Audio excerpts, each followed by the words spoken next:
Dear students, आप सभी का क्लास 2 की साइंस की क्लास में स्वागत है।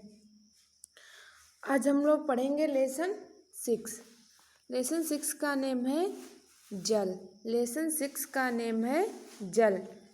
जल को हम इंग्लिश में कहते हैं वाटर। जल को इंग्लिश में हम क्या कहते हैं? वाटर। इस लेसन में हम जल के बारे में पढ़ेंगे। लिखा है, जल हमारी मूलभूत आवश्यकताओं में से एक है। जल हमारी मूलभूत आवश्यकताओं में से एक है। जिस प्रकार जीवन के लिए वायु आवश्यक है, उसी प्रकार जल भी जीवन के लिए अति आवश्यक है। जिस प्रकार हमें जीवित रहने के लिए वायु की आवश्यकता होती है, उसी प्रकार हमें जल की भी जीवन के लिए आवश्यकता होती है।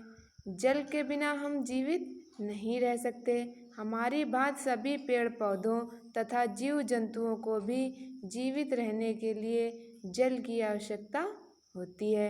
जल के उपयोग, हमें प्रतिदिन जल की आवश्यकता होती है। हमें प्रतिदिन जल की आवश्यकता होती है। हम जल का उपयोग पीने, नहाने, कपड़े धोने, भोजन बनाने, फसल उगाने तथा वस्तुओं के निर्माण आदि के लिए करते हैं। हमारी पृथ्वी का 3/4 भाग जल है। हमारी पृथ्वी जो है उस पर कितने भाग जल है? 3/4 यानी कि 3/4 भाग जल है। जल के स्रोत, जल के प्रमुख स्रोत निम्नलिखित हैं। पहला है वर्षा से प्राप्त जल। पहला है वर्षा से प्राप्त जल। जल कई स्रोतों से प्राप्त किया जाता है। जल प्राप्ति का मुख्य स्रोत वर्षा है। जल तो हमें कई जगहों से प्राप्त होता है, पर इसका मुख्य स्रोत क्या है? वर्षा। झीलों, नदियों व समुद्रों का जल भाप बनकर ऊपर उठता है। झीलों, नदियों व समुद्रों का जल भाप बनकर ऊपर उठता है। यह भाप बादल बनाती है और ये भाप बादल बनाती है जो दूर दूर तक बरस जाते हैं।